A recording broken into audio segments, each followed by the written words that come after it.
द्वारकादास श्यामकुमार, दुल्हन sari, latest designer साड्या, catalogue collection साड्या, काठा पदराच्या नवीनोत्तम साड्या, डिजिटल प्रिंट साड्या, बनारसी शालू पैठणी यासारख्या पारंपरिक साड्या, याशिवाय ड्रेस मटेरियल आणि शूटिंग शर्टिंगची संपूर्ण रेंज, लग्न जथ्यासाठी आणि आहेराच्या साड्यांसाठी महाराष्ट्राचं वस्त्र वैभव द्वारकादास श्यामकुमार, लक्ष्मीपुरी, लक्ष्मी रोड, कोल्हापूर, गुरुनानक मार्केट, गांधीनगर।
नमस्कार, लाईव्ह मराठी प्रस्तुत ऑनलाईन बाप्पामध्ये आपलं पुन्हा एकदा स्वागत। आज आपण आहोत गोल्डस्टार स्पोर्ट्स मंडळासोबत।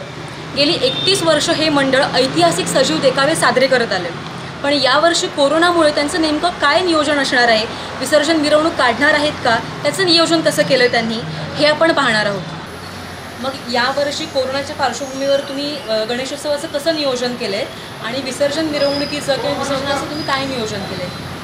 खूप साध्या पद्धतीनं मंगलमय वातावरणात या गणपती उत्सव साजरा करण्याचा आम्ही ठरवलेला आहे आणि प्रशासनानं जे नियम आखून दिलेले आहेत या गणेशोत्सवाच्या निमित्तानं सर्व मंडळांना, त्या नियमानुसारच आम्ही त्या गणेशोत्सवाचं पालन करीत आहोत आणि करणार आहोत आणि यावर्षीचं गणेश विसर्जनसुद्धा त्यांच्या नियमाप्रमाणेच आम्ही करू।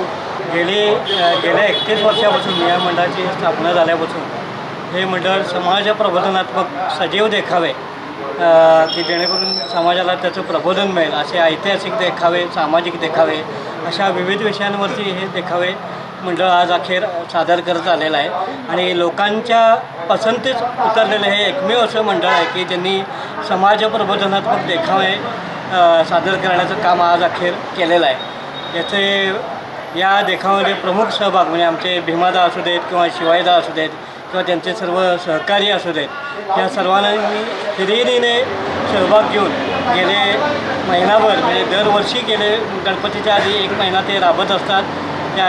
त्या विषयाची निवड करणे, त्याचं रेकॉर्डिंग करणे, परत त्याचे रिहर्सल्स करणे आणि त्याची वेशभूषा हे सगळं मंडळातलेच सगळे एकत्रित येऊन हे सगळं कार्य करत असतात आणि या पद्धतीनं समाज प्रबोधनाचं एक उत्तम कार्य या मंडळातर्फे दरवर्षी सादर केलं जातं।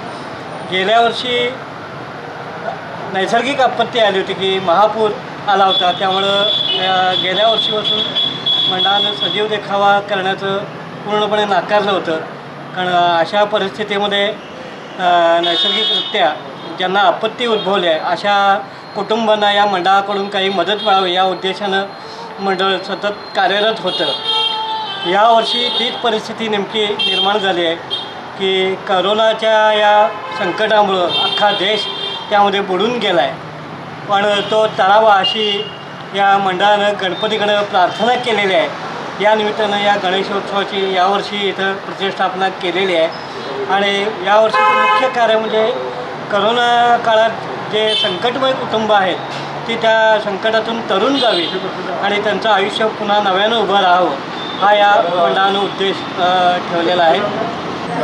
तर आज आपण होतो बोलस्टार स्पोर्ट्स मंडळासोबत. कोरोनामुळे यावर्षी त्यांनी कोणत्याही ऐतिहासिक सजीव देखावाचं आयोजन न करता अगदी साध्या पद्धतीने गणेशोत्सव साजरा करण्याचा निर्णय घेतलाय.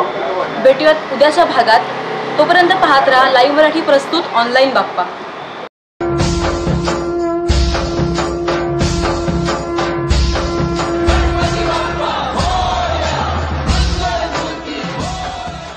आजच आमचे लाईव्ह मराठीचे यूट्यूब चॅनेल सबस्क्राईब करा आणि नोटिफिकेशनसाठी बेल आयकॉनवर क्लिक करा.